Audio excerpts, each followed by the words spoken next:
ప్రియమైన దేవుని బిడ్డలారా, మన ప్రభువైన యేసుక్రీస్తు నామములో మీ అందరికీ వందనాలు, ఉదయకాలపు శుభాలు తెలియచేస్తున్నాను. దేవుని యొక్క మహాకృపను బట్టి మనము సజీవులుగా ఈ విధంగా కలిసి వాక్యాన్ని ధ్యానించుకునే భాగ్యం దేవుడు మనకిచ్చాడు. ఈ సమయంలో చిన్న ప్రార్థన చేసుకొని మనం వాక్యాన్ని ధ్యానం చేసుకుందాం. పరిశుద్ధుడా, ప్రేమ కలిగిన తండ్రి, మీకు స్తోత్రం నాయన. ప్రభువా యొక్క ఉదయకాల సమయంలో తండ్రి, మేమందరం కూడా ఈ విధంగా కలుసుకొని తండ్రి కొన్ని నిమిషాలనైనా వాక్యాన్ని ధ్యానించే భాగ్యం ఇచ్చినందుకు వందనాలు చెల్లిస్తున్నాం ప్రభా. మీకు స్తోత్రములు. ఎంతో మందికినైనా ఈ యొక్క భాగ్యం లేదు ప్రభా. అయితే తండ్రి మేమందరం కూడా ఈ విధంగా కలిసి ప్రభా తండ్రి వాక్యాన్ని ధ్యానించుకోబోతుండగా మీరు మా మధ్యలో ఉండండియ్యా. తండ్రి నన్ను కూడా మీ బోరగా వాడుకోండి తండ్రి. వాక్యం వింటున్న ప్రతి ఒక్కరినైనా శ్రద్ధగా వాక్యం వినేటువంటి భాగ్యం దయచేయండి నాయన. చేరవచ్చిన ప్రతి బిడ్డను వారి కుటుంబాలను మీరు జ్ఞాపకం చేసుకోండి. వారి కుటుంబాల్లో నాయన సంతోషము, సమాధానము మీరు దయచేయమని ప్రార్థన చేస్తున్నాం. మీకు సమస్తం తెలుసునైనా తండ్రి, ఏ కుటుంబానికి ఏది అవసరమో మీకు తెలుసునైనా అవన్నీ కూడా సకాలంలో మీరు దయచేసి తండ్రి వాళ్ళకి సంతోషంతో వాళ్ళ కుటుంబాన్ని మీరు నింపమని, వాళ్ళ కుటుంబ సభ్యులందరికీ కూడా తండ్రి మంచి ఆరోగ్యాలు, శక్తి, బలము మీరు దయచేయమని ప్రార్థన చేస్తూ ఈ ఉదయకాలపు ఈ యొక్క ప్రార్థనను, ఈ యొక్క ఉదయకాలపు ఈ యొక్క యూసీవై మార్నింగ్ ప్రేయర్ను మీరు దీవించి అనేక మందికి ఆత్మీయంగా తండ్రి ఈ యొక్క మార్నింగ్ ప్రేయర్ మీరు దీవించమని ప్రార్థన చేస్తూ మీ నామానికి మహిమ తెచ్చుకోమని యేసుక్రీస్తు నామములో అడిగి పెట్టుకుంటున్నాను తండ్రి. ఆమెన్. ఆమేన్. ఆమేన్. ప్రభునందు ఆమేన్. ఆమేన్. ప్రభునందు ఆమేన్. ప్రియమైన దేవుని బిడ్డలారా, గత వారం కూడా మనము ఈ వాక్య భాగాన్ని ధ్యానం చేసుకున్నాము. అయితే ఆ సమయంలో కొంతవరకు మనం చెప్పుకొని తర్వాత భాగము మళ్ళీ ధ్యానం చేసుకుంటామని చెప్పాము. దేవుడు మన భారాన్ని ఆయన భరిస్తున్నాడు అనే విషయాన్ని కూడా గత వారంలో మనము ధ్యానం చేసుకున్నాం. అదేవిధంగా ప్రతిరోజు కూడా మన మీద నూతనంగా ఆయన వాత్సల్యాన్ని చూపిస్తున్నాడు. అదే సమయంలో మన కోసం ఆయన ఎప్పుడు కూడా ఆలోచించే దేవుడిగా ఉన్నాడు అనేటువంటి విషయాల్ని మనం గత వారంలో ధ్యానం చేసుకున్నాం. ఒకసారి మొదటి పేతురు పత్రిక 5వ అధ్యాయము 7వ వచనాన్ని మనం గమనించినప్పుడు ఆ వాక్య భాగాన్ని మనం చదివితే మన గురించి ఆయన ఆలోచిస్తున్నట్టుగా మనం చూస్తున్నాం. అయితే దేవుడు మన గురించి ఇంతగా ఆయన ఆలోచిస్తూ నూతనమైనటువంటి వాత్సల్యాన్ని చూపిస్తూ మన యొక్క భారాన్ని ఆయన భరిస్తూ ఇంతగా మన గురించి ఆయన ప్రేమిస్తూ ముందుకు వెళ్తున్నప్పుడు మనము ప్రతిరోజు కూడా ఏం చేయాలి అనేది ఈరోజు మనము ధ్యానం చేసుకోబోతున్నాం. గత వారంలో కూడా మనము దేవుని నామాన్ని స్తుతించాలి అనేటువంటి విషయాన్ని నేర్చుకున్నాం. ప్రార్థన చేయాలి అన్నది కూడా మనం నేర్చుకున్నాం. ఆ తర్వాత భాగాన్ని మనము కొన్ని నిమిషాలు ధ్యానం చేసుకుందాం. ప్రభునందు ప్రియమైన దేవుని బిడ్డలారా, కీర్తనలు 145వ కీర్తన 2వ వచనాన్ని మనం గమనించినప్పుడు అనుదినము మనం స్తుతించాలి అనే మాట అక్కడ మనం చూస్తాం. అనుదినము నేను నిన్ను స్తుతించేదను అనే మాట అక్కడ చూస్తాం. ప్రతిరోజు కూడా మనం దేవుణ్ణి స్తుతించే వారంగా ఉండాలి అని మనము ఆ వాక్యం ద్వారా నేర్చుకుంటాం. ఆ తర్వాత లూకా సువార్త 21వ అధ్యాయం 37వ వచనంలో ఈ వాక్య భాగాన్ని మనం గమనించినప్పుడు అనుదినము మనము ప్రార్థన చేయాలనే విషయం మనం చూస్తాం. అక్కడ చూడండి ఒకసారి. ఆయన ప్రతిదినము పగటి యందు దేవాలయంలో బోధించు, రాత్రి వేళ ఒలీవల కొండకు వెలుచు కాలం గడుపుచుండెను. ఇది కూడా మనం గత వారం ధ్యానం చేసుకున్నాం. ఇక్కడ మనము ప్రార్థన చేయాలని నేర్చుకున్నాం. ఈ తర్వాత భాగాన్ని మనం చూసినప్పుడు యోబు గ్రంథము 1వ అధ్యాయము 5వ వచనం చదువుకుందాము. వారి వారి విందు దినములు పూర్తి కాగా యోబు తన కుమారులు పాపము చేసి తమ హృదయములలో దేవుని దూషించిరేమో అని వారిని పిలువనంపించి వారిని పవిత్రపరచి అరుణోదయమున లేచి వారిలో ఒక్కొక్క నిమిత్తము దహన బలి అర్పించుచు వచ్చెను. యోబు నిత్యము అలాగున చేయుచుండెను. ఇక్కడ మనం చూస్తున్నాము, యోబు తన బిడ్డల గురించి ఆలోచిస్తున్నాడు. ఎలా ఆలోచిస్తున్నాడంటే, ఒకవేళ వాళ్ళ బిడ్డలు ఈ లోక సంబంధంగా ఏదైనా తప్పులు చేసుంటారేమో, కనుక ఆ బిడ్డల గురించి ఆయన ప్రతిరోజు గూడా దహన బలి అర్పిస్తున్నాడంట. ఆ రోజుల్లో దహన బలి అర్పించేటువంటి వాళ్ళు, ఈ రోజుల్లో మనము మన బిడ్డల గురించి ప్రార్థన చేసేవారిగా ఉండాలి అని మనం నేర్చుకోవాలి. ప్రభునందు ప్రియమైన దేవుని బిడ్డలారా, దేవుడు మనల్ని ఏ విధంగా అయితే మనల్ని ప్రేమించాడో, ఏ విధంగా అయితే మన గురించి ఆయన మా ఆలోచిస్తూ ఉన్నాడో, ప్రతిరోజు కూడా మన గురించి ఆయన నూతనమైనటువంటి వాత్సల్యత కలిగి జీవిస్తున్నాడో, అదే విధంగా మన కొరకు ఆయన ఈ లోకానికి వచ్చి సిలువలో మరణించి ఆయన ప్రేమను వ్యక్తపరిచాడో, మనం గూడా ఆయన్ను ప్రేమిస్తున్నట్లుగా, మన దేవుడు యేసుక్రీస్తు వారిని మనం గూడా ప్రేమిస్తున్నాము అనేటువంటి సాదృశ్యానికి మనం గూడా కొన్ని ప్రతిరోజు గూడా చేయాలి. అందులో మొట్టమొదటిగా దేవునికి మహిమపరుస్తూ ఆయనకు స్తుతులు చెల్లించాలి. తర్వాత మనం చూస్తే మన బిడ్డల గురించి మనం ప్రార్థన చేయాలి అని చూస్తున్నాం. యోబు ఏ విధంగా అయితే ప్రతిరోజు గూడా వాళ్ళ పిల్లలు తప్పు చేసుంటారేమో అనేటువంటి ఒక ఆలోచనతోటి దహన బలి అర్పిస్తూ వచ్చాడో, మనం గూడా ఈ దినాల్లో ప్రతిరోజు గూడా బిడ్డల గురించి ప్రార్థన చేయాలి. ఈరోజు మనము ఒకసారి ఆలోచించుకోవాలి. ప్రతిరోజు గూడా మనము మన బిడ్డల గురించి ప్రార్థన చేస్తున్నామా? ఇక్కడ మనం గమనించినప్పుడు మన పిల్లలు ప్రతిరోజు గూడా ఉదయం లేచినప్పటి నుంచి సాయంత్రం వరకు గూడా వారు ఒకవేళ చదువుకునే పిల్లలైతే వాళ్ళు చదువుకోవడానికి వెళ్తూ వస్తుంటారు. ఒకవేళ ఉద్యోగం చేసే పనైతే వాళ్ళు ఉద్యోగానికి వెళ్లి వస్తూ ఉంటారు. కనుక ఈ దినమంతా గూడా దేవుడు వారిని కాచి కాపాడాలన్నా, అదే విధంగా వారిని దేవుడు మంచి జ్ఞానంతో నింపాలన్నా, మనము ప్రతిరోజు గూడా వారి గురించి ప్రత్యేకించి ప్రార్థన చేయాలి అని మనం నేర్చుకోవాలి.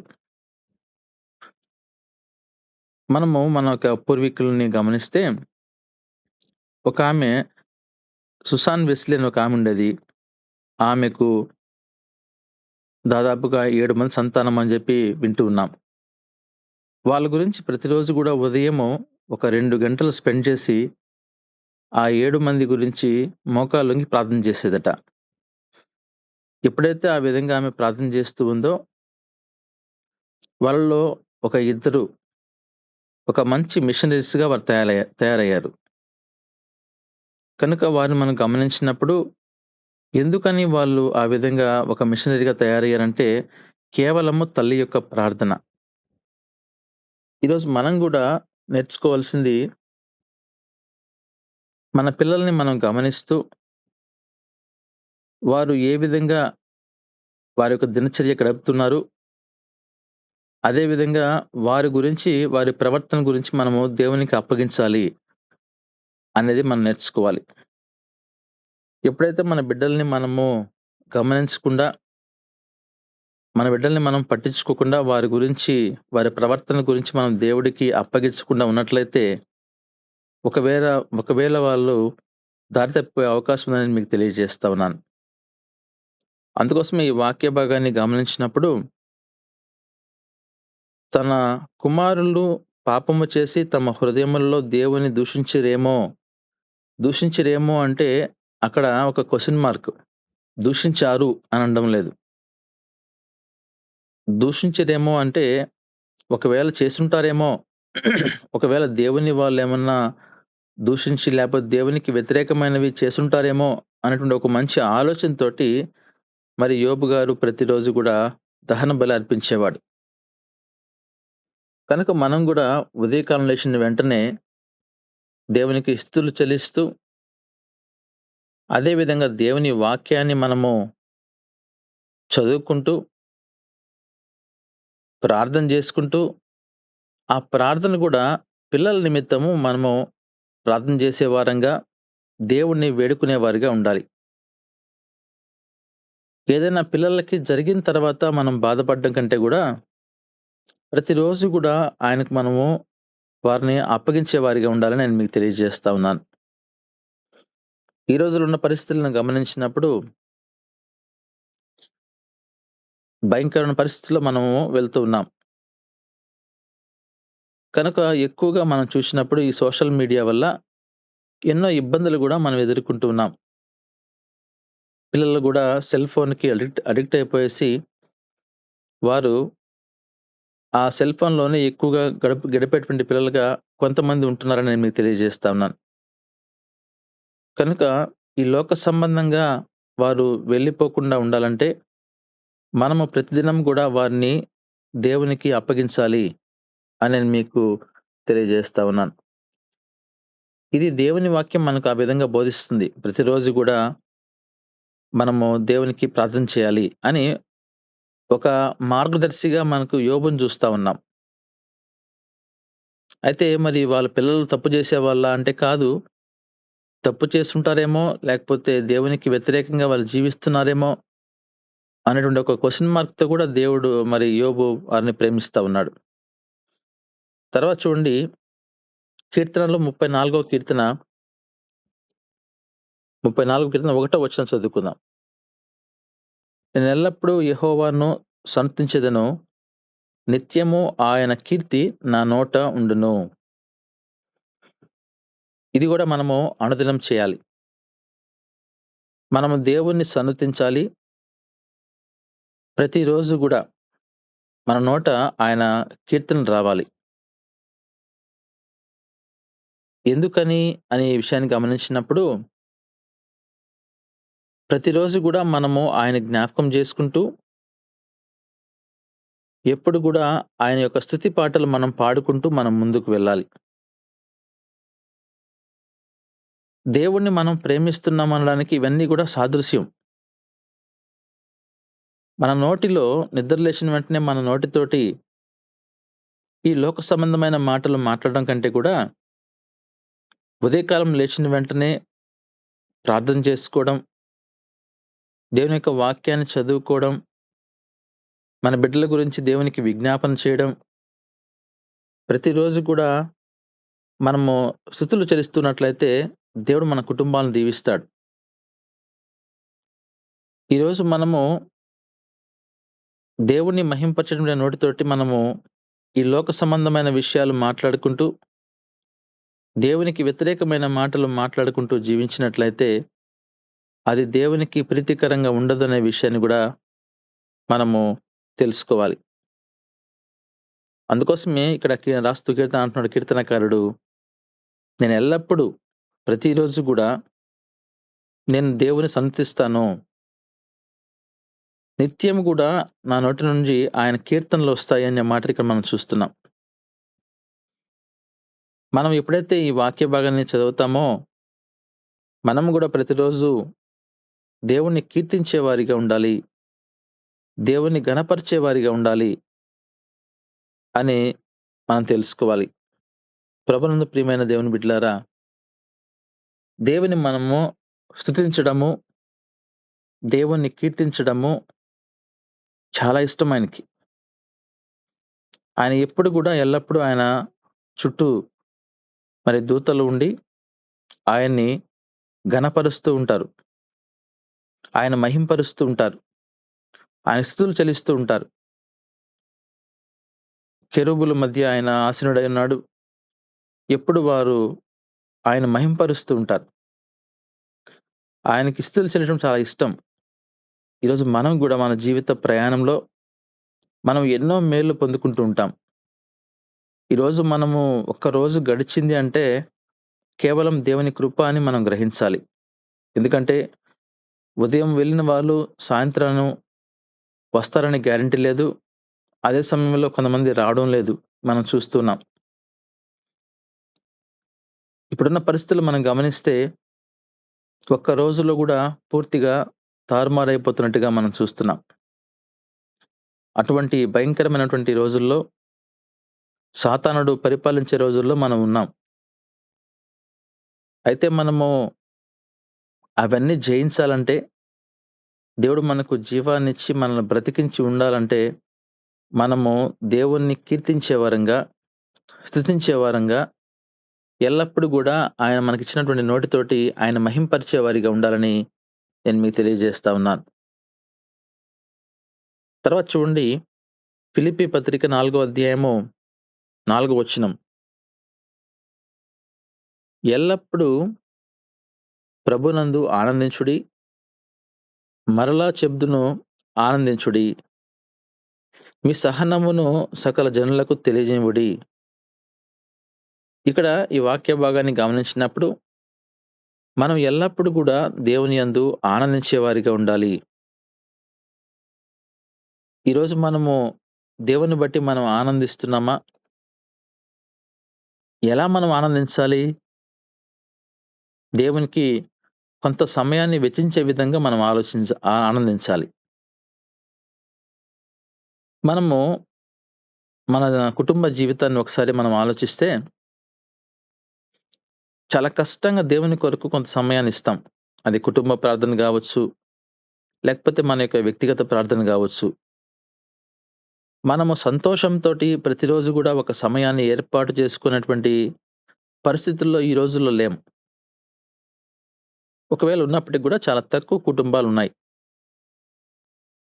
అయితే ఉదయకాలపు ప్రార్థన గావచ్చు, లేకపోతే కుటుంబ ప్రార్థన గావచ్చు, దేవునిలో గాని మనము మన కుటుంబము ఆనందించినట్లయితే, ఆ కుటుంబము చక్కగా దీవించబడద్ది.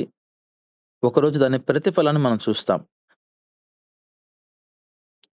ఈరోజు నేను మీకు మన సింగపేటలో జరిగినటువంటి ఆ యొక్క జ్ఞాపకార్థ కూడికను గూడా మనం గమనించినప్పుడు, ఆ సాక్ష్యం మా అమ్మ చెప్తూ, అదే విధంగా నేను గమనించిన విషయం గూడా, వాళ్ళు ప్రతిరోజు గూడా ఉదయాన్నే 4:30కి లేసేవారు. 4-4:30 లోపల. లేచి ఇద్దరు గూడా వాళ్ళు కుర్చీలో కూర్చోడమో, లేకపోతే మంచం మీద కూర్చోవడం కాదు గానీ, కింద కూర్చొని మోకాళ్ళొంగి ప్రార్థన చేసేవారు. మన పూర్వీకులు అంత ఓపిక, అంత సహనము, అంత కలయిక ఏ ఏ విషయంలో అంటే, ప్రార్థన విషయంలో, దేవునితో ఆనందించే విషయంలో. కానీ ఈ రోజుల్లో మనకు ఆ కుటుంబాల మధ్య, ఆ భార్యాభర్తల మధ్య అంత ఐక్యత, అంత అణకువ, అంత ప్రేమలు ఇప్పుడు తగ్గిపోయాయి. ఉదయకాలపు ప్రార్థన ఎంత గొప్పది అని నేను మీకు తెలియజేస్తున్నానంటే, మన కండ్ల ముందు జరిగిన విషయాన్ని గమనించినప్పుడు, వాళ్ళు ఆ రోజు చేసిన ప్రార్థన, దేవుడు ఈరోజు 30 సంవత్సరాల తర్వాత ఎవరో ఒక వ్యక్తి ద్వారా మామూలు సహజంగా కుమారులు, కుమార్తెలు వాటిని పట్టించుకుంటారు. అయితే గ్రాండ్ సన్ ద్వారా, ఒక మనవడు ద్వారా ఆ కార్యక్రమం జరిగించాడంటే అది ప్రార్థన ప్రతిఫలం కాదంటారా? ఆలోచించండి. ఒక చెట్టు మనం వేసినప్పుడు ఆ చెట్టు యొక్క ప్రతిఫలానికి కొంత సమయం పడతది. ఆ సమయము రావడానికి కొంచెం తొందరపడితే ఆ సమయం రాదు. ఆ సమయం వచ్చినప్పుడు ఆ ప్రతిఫలాన్ని ఆపడం ఎవరి వల్ల కాదు. ఇది చాలా గొప్ప విషయం. ప్రార్థన, దేవునిలో ఆనందించడం ఎంత గొప్పది అంటే అంత గొప్ప విషయమండి. మనము ప్రతి విషయాన్ని గూడా ప్రార్థన ద్వారా సాధించవచ్చు. అసాధ్యమైంది సాధ్యపరచవచ్చు. అందుకోసం మనం ఇక్కడ గమనించినప్పుడు ఫిలిప్పీయులకు రాసిన పత్రికలో మరి రాస్తూ పౌలు గారు అంటున్నారు, ప్రభునందు ఆనందించుడి. మరలా చెప్తున్నాను, ఆనందించండి. మీ సహనము సకల జనులకు తెలియనివ్వాలి. నీలో ఉన్నటువంటి ప్రతిది గూడా మార్చబడాలి. అనేక మందికి నువ్వు దీవెనకరంగా ఉంచబడాలి అంటే, నువ్వు దేవునిలో ఆనందించాలి. ఈరోజు మనము ఆనందించే వారిగా ఉన్నామా? కనుక ప్రభునందు ప్రియమైన దేవుని బిడ్డలారా ఒకసారి ఆలోచించాలి. ప్రతిరోజు మనం దేవునిలో ఎంతవరకు ఆనందించగలుగుతున్నాం? మన బిడ్డల గురించి ఎంతగానో మనం ఆలోచిస్తాం. మన ఉద్యోగం గురించి ఎంతగానో ఆలోచిస్తాం. ఇవన్నీ చేసినటువంటి దేవుడు మరి దేవుని గురించి ఎందుకని మనం ఆలోచించి, దేవుని కొరకు ఒక ప్రత్యేకమైన సమయాన్ని ఏర్పాటు జేసి, ఆయన యొక్క ఆయన మనకు చేసినటువంటి గొప్ప కార్యాలను జ్ఞాపకం జేసుకుంటూ, ఆయన స్తుతిస్తూ, ఘనపరుస్తూ, కొంత సమయాన్ని మనము వెచ్చించే వారంగా ఉంటే ఎంత సంతోషమండి. అందుకోసం మనం ఎప్పుడు గూడా ఆయనలో ఆనందించే వారిగా ఉండాలని నేను తెలియజేస్తా ఉన్నాను. దేవుని వాక్యము ఈ విషయాన్ని స్పష్టంగా మరి మనకు రాయించాడు దేవుడు. ఆనందించండి మీరు. ఈరోజు మనం చూస్తే గూడా మందిరంలోకి వస్తున్నప్పుడు గూడా కొంతమంది చాలా బాధగా వచ్చి కూర్చోంటారు. మనం దేవుని సన్నిధికొచ్చేసాం. మనం ఆనందించాలి. చక్కగా మనం పాటలు పాడి మనం ఆ మందిరంలో ఉన్నటువంటి ఒక 2, 3 గంటలు సంతోషంగా ఉండాలి అనేటువంటి ఆలోచనతోటి రారు కొందరు. వాళ్ళకి ఆనందించేటువంటి భాగ్యము వాళ్ళు పొందుకోరు. కనుక మనం తెలుసుకోవాల్సిన విషయం ఏందంటే, దేవుని కొరకు మనము సమయం వెచ్చిస్తున్నప్పుడు, ఆ సమయం సంతోషంగా మనం గడిపినప్పుడు, దేవుడు మన కుటుంబంలో ఎల్లప్పుడూ సంతోషాన్నిస్తాడు. మరొక వాక్య భాగాన్ని మనం గమనిద్దాము. కీర్తనలు 96వ కీర్తన రెండో వచనాన్ని గమనిద్దాం. 96వ కీర్తన రెండో వచనం. యెహోవా మీద పరుడి, ఆయన నామమును స్తుతించుడి, అనుదినము ఆయన రక్షణ సువార్తను ప్రకటించుడి. యెహోవా మీద పాడుడి, ఆయన నామమును స్తుతించుడి. అనుదినము ఆయన రక్షణ సువార్తను ప్రకటించుడి. ఇక్కడ మనము ఆదివారం మాత్రమే సువార్త ప్రకటించాలనా? చూడండి ఎంత బాగా ఇచ్చారో. అనుదినము ఆయన రక్షణ సువార్తను ప్రకటించాలి. మనం ప్రతిరోజు చేయాల్సినటువంటి పనుల్లో ఇది గూడా ఒక పని. అనుదినము దేవుని యొక్క రక్షణ సువార్తను ప్రకటించాలి. ఎక్కడ నీకు సమయం ఉంటదో, ఎక్కడ నీకు అనుకూలత ఉంటుందో, ఆ సమయాన్ని నువ్వు ఉపయోగించుకొని దేవుని గురించి మనము రక్షణ సువార్తను ప్రకటించాలి. అన్ని జనులలో ఆయన మహిమను ప్రచురించుడి. సమస్త జనములలో ఆయన ఆశ్చర్య కార్యములను ప్రచురించుడి. యెహోవా మహాత్యము గలవాడు, ఆయన అధిక స్తోత్రము పొందదగినవాడు, సమస్త దేవతల కంటెను ఆయన పూజనీయుడు. సువార్త, రక్షణ సువార్త అనగా మనం ఇతరుల గురించి విమర్శించడం కాదు. ఇతరుల దేవుళ్ళు లేకపోతే వాళ్ళు పూజించేటువంటి దేవతలు వాళ్ళ గురించి మనం విమర్శించడం కాదు గానీ, మన దేవుని యొక్క గొప్పతనాన్ని ప్రకటించడం. ఈరోజు మనం చేసే సువార్త దేవునికి మహిమకరంగా ఉందో లేదో గూడా ఒకసారి మనం ఆలోచించాలి. అందుకోసమే దేవుడు మనకు రాయించాడు. రక్షణ సువార్తను ప్రతిరోజు ప్రకటించండి.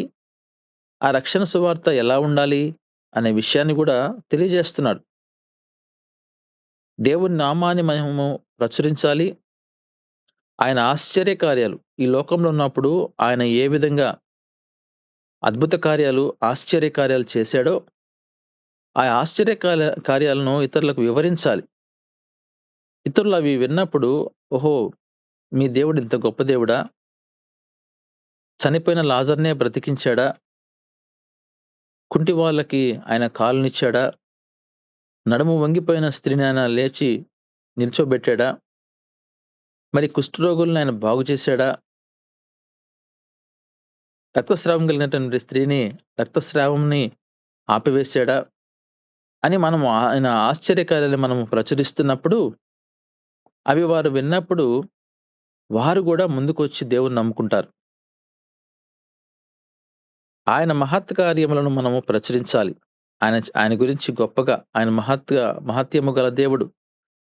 ఆయన సృష్టిని నోటి మాటతో చేశాడు. ఆయన చేత్తోటి మట్టిని తీసుకొని ఒక మనిషిని సృజించాడు. ఆయన చేతిలో మహత్యముంది. ఇవన్నీ చెప్తూ మనము ప్రతిరోజు గూడా సత్య సువార్తను, రక్షణ సువార్తను ప్రకటించాలి అని మనకు దేవుడు తెలియజేస్తా ఉన్నాడు. ఈరోజు మనము ప్రతిరోజు గూడా మనకు సమయం ఉన్నప్పుడు రక్షణ సువార్తను తెలియజేస్తున్నామా? దేవుని గురించి మనము ఇతరులతో మాట్లాడే పరిస్థితిలో ఉన్నామా? శనివారం నుంచి సోమవారం నుంచి శనివారం వరకు మన ఈ లోక సంబంధమైన ఉద్యోగంలో బిజీగా ఉంటూ, ఆదివారం ఒక్కరోజే దేవుని కొరకు ఇవ్వడము, అది గూడా కొంతమందైతే అది గూడా ఇవ్వడానికి ఇష్టపడరు. అది గూడా ఇవ్వడానికి కష్టంగా ఇస్తారు. కనుక ఒక విషయం నేను మీకు తెలియజేస్తున్నాను. ఒకవేళ ఇది మీకు బాధ అనిపిస్తే దాన్ని వినొద్దు. ఏమి విత్తుతామో ఆ పంటే కోస్తాం. నువ్వు దేవునికి ఎంత సమయమైతే వెచ్చిస్తావో, దేవుడు గూడా నీ కొరకు అంత సమయాన్నే వెచ్చిస్తాడు.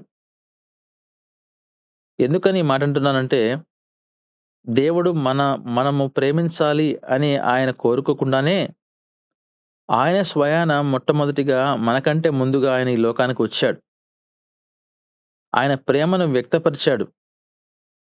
మన పాపాల నిమిత్తము ఆయన సిలువలో మరణించాడు. మృత్యుంజయుడై మరణాన్ని మరణాన్ని జయించి ఆయన పరలోకానికి వెళ్ళాడు. మన కొరకు ఆయన అక్కడ స్థలాన్ని సిద్ధపరుస్తున్నాడు. ఇంత గొప్ప కార్యము మన దేవుడు మన కళ్ళ ముందు చేసి చూపించి ఆయన రాయించి వెళ్ళాడు అంటే, మనము ఆయన గురించి, ఆయన యొక్క గొప్పతనాన్ని మనం ప్రచురించే వారంగా, ఆయన్ను ఘనపరిచే వారంగా, ఆయన కొరకు ప్రత్యేకమైనటువంటి సమయాన్ని ఇచ్చేవారిగా ఉండాలని నేను మీకు తెలియజేస్తా ఉన్నాను.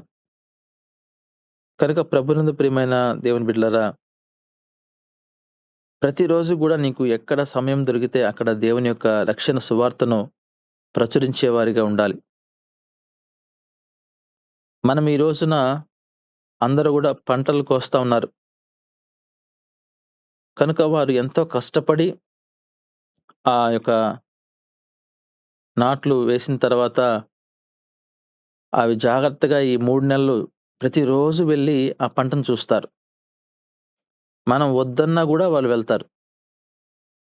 నీకు ఆరోగ్యం బాగలేదని జెప్పినా గూడా వాళ్ళు వెళ్తారు. ఎందుకంటే ఆ యొక్క పంటలో ఏదైనా పురుగొచ్చిందేమో, లేదన్నా ఇంకేదైనా వేరే ఆహ్, చెట్లు ఏమైనా మధ్యలో మొలుస్తున్నాయేమో, లేదంటే ఏమైనా ఇబ్బందికరమైన వాతావరణం ఉందేమో, నీళ్లు ఎక్కువైపోతున్నాయేమో, లేతే నీళ్లు తక్కువున్నాయేమో అని ప్రతిరోజు వెళ్లి చూస్తాం. ఈ 3 నెలల్లో ప్రతిరోజు వెళ్లి చూస్తేనే నీ పంటను నువ్వు కాపాడుకొని ఒక మంచి పంటను దేవుడు నీకిస్తాడు. మరి ఆ పంట కొరకు అంతగా నువ్వు సమయాన్ని వెచ్చించి నీ ఆరోగ్య పరిస్థితి పక్కన బెట్టి నువ్వు వెళ్తున్న సమయంలో, దేవుని కొరకు మనము ఎందుకని ఈ రోజున సాకులు జెప్పే వారంగా ఉంటున్నాము అని గూడా ఆలోచించాలి. ఎందుకంటే మనం చాలా వింటుంటాం. బాగలేదని చెప్తారు. కొందరు అలసిపోయామంటారు. కొందరు మేము కష్టపడుతున్నాము. ఈరోజు నాకు రాత్రి నిన్నటి దినాన మేము పేపర్ వాల్యుయేషన్‌కెళ్తున్నాం.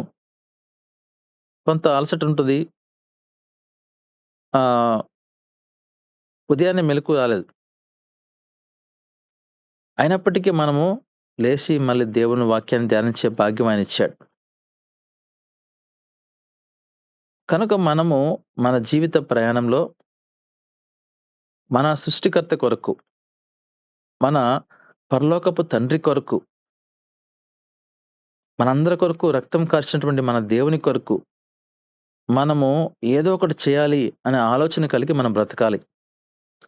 ఆ ఆలోచనే మనకు లేనప్పుడు, మనం దేవుని కొరకు ఎన్నటికి గూడా సమయాన్ని వెచ్చించలేం. ప్రేమ మేము ప్రేమిస్తున్నాము, దేవుడిని మనము మాకు ఎంతో మా దేవుడంటే ఇష్టం. ఇవన్నీ గూడా చెప్పడం గాదు ప్రాముఖ్యం. ఆయనకు కావాల్సింది క్రియలు. క్రియలు లేని విశ్వాసము మృతము అని చెప్పినట్టుగా, దాన్ని మనము రుజువుపరచాలి దేవుని దగ్గర.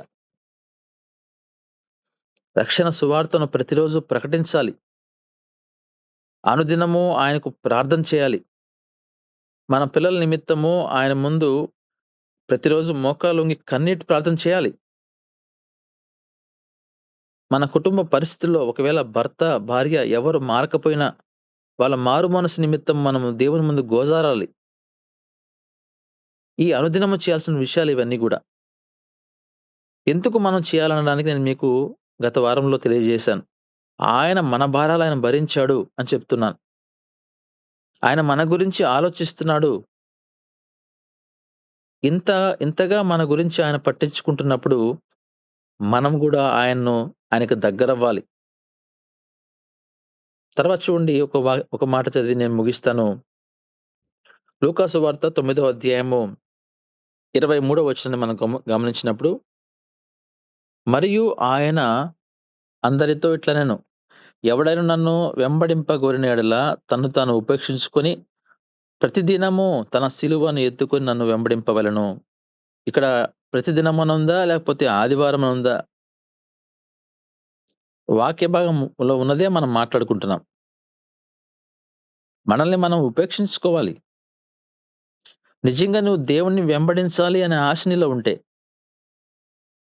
నేను దేవునితో గడపాలి, లేకపోతే నా కుటుంబం దీవించబడాలి, నా కుటుంబానికి క్షేమం కావాలి, నా బిడ్డల్లో రేపు ఆశీర్వాదాలు చూడాలని అనుకున్నట్లయితే, నిన్ను నువ్వు ఉపేక్షించుకోవాలి. ప్రతి దినము తన సిలువనెత్తుకొని నన్ను వెంబడింపవలెను. సిలువ భారాన్ని నువ్వు మోసే పరిస్థితిలో ఉండాలి. దేవుని యొక్క భారాన్ని నువ్వు దేవుని కొరకు సమయాన్ని వెచ్చించి, ఆయన ఏ విధంగా అయితే మన కొరకు సిలువను మోసాడో, ఆ విధంగా ఆ రక్షణ సువార్తను నువ్వు మోసే పరిస్థితిలో నువ్వుండాలి. దేవుని ఘనపరిచేవాడిగా ఉండాలి. దేవుని మహిమపరిచేవారిగా ఉండాలి. ఒక రోజని చెప్పలేదండి ఇక్కడ అనుదినము. కనుక ఈరోజు మనము ఉదయకాలపు సమయంలో మొదటి గడియ 5 గంటల నుంచి 6 గంటల వరకు ప్రతిరోజు గూడా గత 3 సంవత్సరాలుగా మనం ఈ ఈ ప్రార్థన కొనసాగిస్తున్నాం. దేవుని కృపను బట్టి. కనుక ఇది మనం గ్రూప్‌గా అందరం కలిసి ఆరాధిస్తున్నాము. ఆ తర్వాత మళ్ళీ మనం ఏం చేయాలి? వ్యక్తిగతంగా గూడా మనం ప్రార్థన జేసుకోవాలి. ఈరోజు ప్రార్థన అయిపోయిందిలే ఇంకెందుకు మనం అనుకోవడం కాదు గానీ, మళ్ళీ మన వ్యక్తిగత ప్రార్థన కొనసాగించాలి. దేవునితో మనము పోరాటం జేయాలి. ఏంది నా కుటుంబ పరిస్థితి? ఏంది నా కుటుంబంలో ఇన్ని అప్పులైపోయున్నాయి? లేపోతే ఏంది నా కుటుంబంలో ఇన్ని శోధనలొస్తున్నాయి? ఏంది నా బిడ్డలు ఇలా తయారైపోతున్నారు? జ్ఞానం లేని వారిగా ఉంటున్నారు. లేపోతే ఎందుకని ఈ విధంగా నా కుటుంబ పరిస్థితి ఉంది అని మనము ఆలోచించి, దేవునికి మనం అప్పగించినట్లయితే, దేవుడు దాన్ని చక్కబెట్టి తిరిగి మళ్ళీ నీకు అప్పగిస్తాడు.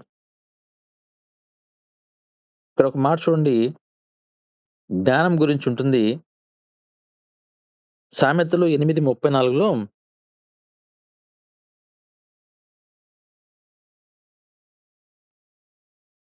సామెతల గ్రంథంలో మనం చూసినప్పుడు 8:34 వచనాన్ని చదువుతాను. అనుదినము నా గడప యొద్ద కనిపెట్టుకొని, నా ద్వార బంధకముల యొద్ద కాచుకొని, నా ఉపదేశములు వినువారు ధన్యులు. నన్ను కనుగొనువాడు జీవమును కనుగొనును. ఇక్కడ దేవుని యొక్క ఉపదేశాన్ని మనం విన్నట్లయితే మనకు దేవుడు జ్ఞానమిస్తాడు. పైన చూడండి 33 వచనంలో ఉపదేశమును నిరాకరింపక దానిని అవలంబించు జ్ఞానులయుండుడి. ఉపదేశము దేవుని వాక్యాన్ని మనము ధ్యానం చేశాము అంటే మనకు దేవుడు జ్ఞానమిస్తాడు. పైన ఇంకా 32 వచనం చూడండి. కావున పిల్లలారా నా మాట ఆలకించుడి, నా మార్గములు అనుసరించువారు ధన్యులు. ఈరోజు ఈ మాట చెప్పి నేను ముగిస్తాను. మన పిల్లలకు దేవుని యొక్క మాటలు మనము వినిపిస్తున్నామా? పిల్లలకి జ్ఞానం లేదు అని అనుకుంటున్నాం గానీ, జ్ఞానము ఎందుకు లేదు? జ్ఞానం కోసం మనం ప్రయత్నం చేస్తున్నాం? పుస్తకాలు చదువుకుంటూ ఉంటే జ్ఞానం వస్తదా? అంటే మొట్టమొదటిగా మనము దేవుని యొక్క వాక్యాన్ని మనం ధ్యానం జేసుకోవాలి. దేవుని యొక్క వాక్యంలోనే జ్ఞానముంది. ఈరోజు మనం ఏమైతే క్రైస్తవులు కనుక్కున్నారో వాళ్ళందరిని గూడా మనం గమనించినప్పుడు అది ఏరోప్లేన్ గావచ్చు, లేకపోతే లైట్స్ గావచ్చు, లేపోతే ఇంకేదైనా గూడా వాళ్ళందరి సాక్ష్యాలెలా ఉంటాయంటే, నేను బైబిల్ చదువుకున్నాను. దేవుడు నాకు జ్ఞానం ఇచ్చాడు అనే సాక్ష్యాలు మనం వింటూ ఉంటాం. ఇక్కడ మనం చూసినప్పుడు దేవుని యొక్క వాక్యాన్ని మనం ధ్యానం జేసుకున్నప్పుడు, దేవుని యొక్క వాక్యంలో ఆ జ్ఞానం ఉంది గాబట్టి, ఆ జ్ఞానం ద్వారా నువ్వు గూడా దీవించబడతావు. అందుకోసమే పిల్లలారా మీరు దేవుని మాట ఆలకించుడి. దేవుని మాటలను అనుసరించువారు ధన్యులు. వాళ్ళు దీవించబడతారు. దేవుని వాక్యాన్ని నిరాకరిస్తే నీకు జ్ఞానం ఎలా వస్తది? అనుదినము నీవు దేవుని దగ్గర గడప దగ్గర మనం కనిపెట్టుకోవాలి. ఈరోజు మనం గూగుల్ మీట్‌కి మనము అందరూ వస్తారు. కానీ చాలామంది అందులో నిద్రామత్తులుగా నిద్రపోతా ఉంటారు. ఎవరికి నష్టం? మేలుకునే వాళ్ళకి నష్టమా? మీరు గమనించారా? బైబిల్‌లో బుద్ధి లేని కన్యకలు, బుద్ధిగల కన్యకలనిచ్చాడు. ఎందుకిచ్చాడు? ఇలాంటి వారు ఉంటారని తెలుసు ఆయనకు. అందుకే రాయించాడు. బుద్ధి కలిగిన కన్యకలైతే దివిటీలు పెట్టుకొని, నూనె నింపుకొని సిద్ధపడి ఉంటారు. కానీ బుద్ధి లేని కన్యకలు వాళ్ళ చేతుల్లో దివిటీలున్నాయి. కానీ వారు సిద్ధపాటు లేదు. నూనె అయిపోయింది. కానీ దాన్ని నింపుకుందామన్న ఆలోచన లేదు. ఈరోజు మనం ఉదయకాల ప్రార్థనలో గూడా మనం గమనిస్తూ ఉంటాం. నిద్రామత్తులుగా ఉన్నటువంటి వారు గూడా ఉంటాం. అది కాదండి. ఉదయాన్నే మనం వచ్చినప్పుడు ఈరోజు ఈ గడప యొద్ద మనకు దేవుడు మనతో ఏం మాట్లాడతాడో చూడండి అక్కడేముందో ద్వార బంధకముల యొద్ద కాచుకొని నా ఉపదేశం వినువారు ధన్యులు. ఉదయకాలం మనతో దేవుడు దైవ సేవకుని ద్వారా ఏం మాట మాట్లాడతాడో విందాం. నేను మొన్న పేపర్ వాల్యుయేషన్ ఫస్ట్ రోజు జాయిన్ అయినప్పుడు సండే. ఆ రోజు నేను ఆహ్, అక్కడికెళ్ళి రిపోర్ట్ చేసి మళ్ళీ వెంటనే నేను జాయిన్ అవుతాం గదా! రిపోర్ట్ చేసిన తర్వాత మాకు టైమ్ ఉంటది. వెంటనే చర్చికెళ్ళిపోయాను. లోన్ స్టార్‌లో సెకండ్ సర్విస్ అయిపోయింది అప్పుడే లాస్ట్ 5 మినిట్స్ ఉంది. ఒరేయ్! అయిపోయింది గదా! బయట చేయాలనుకుంటా మళ్ళీ వెంటనే నెక్స్ట్ సర్విస్‌లో మళ్ళీ కూర్చున్నాను. అంటే నెక్స్ట్ సర్విస్ వాక్యం మళ్ళీ రావాలంటే కనీసం ఒక 45 మినిట్స్ కూర్చుంటే గాని మనం ఆ వాక్యం వినలేం. మళ్ళీ కంటిన్యూ చేశాను. 45 మినిట్స్ మళ్ళీ కూర్చొని వాక్యం అయిపోయిన తర్వాత మళ్ళీ తిరిగి 1:30కి వెళ్ళాను. అంటే దేవుడు మనతో ఏం మాట్లాడతాడో అన్న ఆసక్తి ఎందుకు మనం వదులుకోవాలి? ప్రభునందు ప్రియమైన దేవుని బిడ్డలారా, దేవుని వాక్యము మనం ధ్యానించినట్లయితే, దేవుని వాక్యాన్ని మనం శ్రద్ధగా విన్నట్లయితే, మన కుటుంబాల్లో ఎన్నో దీవెనలొస్తాయి. కానీ మనం ఎక్కడున్నామంటే, దీవెనలు కావాలి గానీ, ఆ మొట్టమొదటిది దేవుని వాక్యం వద్దు. అలా ఉన్నట్లయితే దేవుడు మనకి ఎలా ఇస్తాడు? అందుకోసమే ఈరోజు మనము కొన్ని విషయాలు ధ్యానం చేసుకున్నాము. ప్రతిరోజు ఉదయకాల సమయంలో మనము ప్రార్థన జేసుకోవాలి. వాక్యాన్ని చదవాలి. వాక్యాన్ని మనము నెమరు వేసుకుంటూ, మన జీవితంలో అన్వయించుకొని ముందుకు వెళ్ళాలి. మన పిల్లల గురించి మనము ప్రార్థన చేసేవారిగా ఉండాలి. స్తుతులు చెల్లించాలి. నూతనమైనటువంటి కీర్తనలు పాడాలి. సంతోషంగా మనం దేవునిలో ఆనందించాలి. మనము జ్ఞానం కొరకు దేవుని దగ్గరికి మనం రావాలి. ఆయన మనము వెంబడించాలి అంటే మనల్ని మనం ఉపేక్షించుకొని, మరి మనము ఆయన ప్రతిరోజు గూడా వెంబడించే వారిగా ఉండాలని నేను మీకు ఈరోజు మనం నేర్చుకున్నాం. దేవుడు ఈ వాక్యాన్ని మన హృదయంలో భద్రపరిచి, మనందరి జీవితాల్లో దేవుడు గొప్ప మేలు చేయనుగాక. Amen. Thank you brother. Amen. సంతోషం. చక్కని వాక్య సందేశాన్ని అందించినటువంటి అన్నగారికి ప్రభు పేరిట వందనాలు తెలియజేస్తున్నాను. విన్నారు కదా! ప్రతిరోజు మనము ఏం చేయాలి? ప్రతిరోజు ఆ దేవుణ్ణి కలుసుకుంటున్నాం. ప్రతిరోజు దేవుని సన్నిధిలో గడుపుతూ ఉన్నాం. మనము క్రియలు కలిగిన వారిగా, క్రియలు కలిగిన దేవుని పిల్లలుగా మనము ముందుకెళ్ళాలి కదా! మేలులు స్తుతించాలి. ఎప్పుడు స్తుతొస్తుంది? ఆయన చేసినటువంటి మేలని మనం తలపోసుకొని, జ్ఞాపకం చేసుకొని, మన గతమేంటో, మనం ఏ స్థితిలో ఉన్నామో, ఈరోజు ఏ స్థితిలో ఉన్నామో, దేవుడు మనల్ని ఏ విధంగా ఆశీర్వదించాడు, అసలు ఈరోజు ఉన్నటువంటి అయన్నీ మనం జ్ఞాపకం చేసుకున్నప్పుడు, మన స్థితిగతులు జ్ఞాపకం చేసుకున్నప్పుడు, దేవుణ్ణి స్థుతించకుండా ఎవరు ఉండలేరు. కాబట్టి మనం దేవుని స్థుతించాలి, ప్రార్థన చేయాలి అని చెప్పారు యోబు గారు. అరుణోదయమున ఒక రోజా, 2 రోజులా, అనుదినము పిలుస్తాడంట బిడ్డల్ని. "అరేయ్ రండిట, రాత్రి భోజనాలయినాయా? విందయిందా? చక్కగా భోజనం చేశారా? అందరూ కలిసి మళ్ళీ అన్నదమ్ములు, అక్క చెల్లెళ్ళు. భోజనం జరిగిందా? మంచిగా జరిగిందా? బా జరిగింది డాడీ. ఓకే. ఏమైనా మీ మనసులో ఏమైనా దేవుణ్ణేమన్నా మెప్పించారా? మెప్పించారేమో అనుకోని ఒక్కొక్కరు చొప్పున వాట్ ఎ బ్యూటిఫుల్ గదండీ! ఒక్కొక్కరి చొప్పున బలులు. అలాగా మనం గూడా బిడ్డల ఎడల ఒక్కొక్కరి పక్షాన మనము వారు ప్రార్థించాలి. దేవుణ్ణి గోజాడాలి. మన బిడ్డల ఎడల, మన సంతానం ఎడలని అనగా తెలియజేస్తున్నారు. అలాగే ప్రార్థన చేయాలి.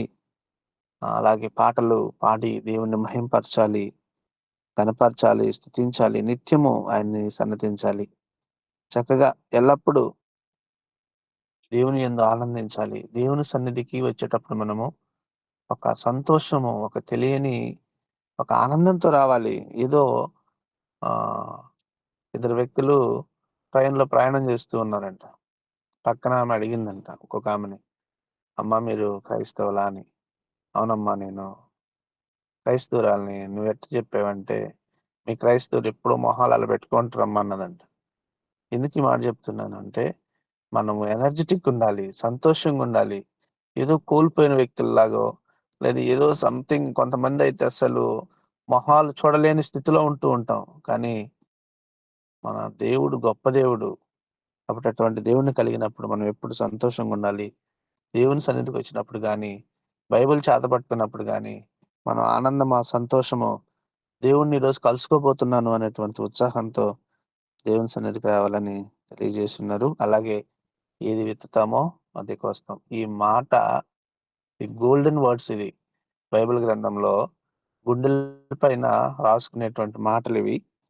ఈ మాట ప్రకారం మనము ఎప్పుడు మన జీవితాన్ని సరిచేసుకుంటూ ఉండాలి. మనం మాట్లాడేటప్పుడు గానీ, ఇతరుల గురించి మనం ఆలోచించేటప్పుడు గానీ, ఇతర బిడ్డల గురించి మనం ఏదన్నా అనేటప్పుడు గూడా ఈ మాట గుర్తుపెట్టుకుంటే, ఈ మాట మనకు గుర్తొస్తే చాలా జాగ్రత్త పడతాం. కాబట్టి అలాగే ప్రత్యేకమైన సమయం ఇవ్వాలి దేవునికి.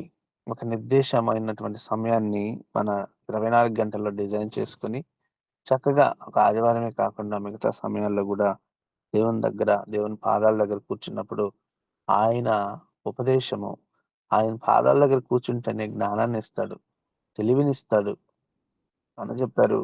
ఈరోజు ప్రపంచంలో ఉన్న మేధావులు, చంద్రమండలం మీద అడుగుబెట్టిన వాళ్ళు, ప్రపంచాన్ని తలకిందులు చేసిన వాళ్ళు ఎవరయ్యా అంటే, దేవుని పాదాల దగ్గర కూర్చున్న వాళ్ళే. బైబిల్ చదివిన వాళ్ళే. దేవుని యందు సాక్ష్యం చెప్పిన వాళ్ళే. కాబట్టి మన బిడ్డలు జ్ఞానవంతులు కావాలన్నా, మనం జ్ఞానవంతులు గావాలన్నా, ఈ లోకంలో మనము ఒక యుక్తి కలిగినటువంటి బిడ్డలుగా ముందుకు వెళ్ళాలన్నా, ప్రభు పాదాల దగ్గర కూర్చోవాలి.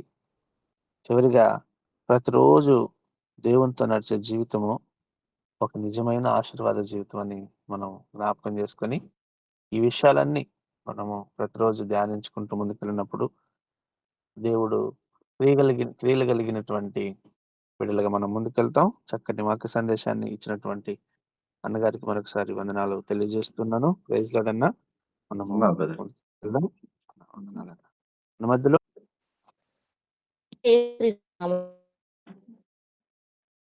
అండి సృష్టికర్త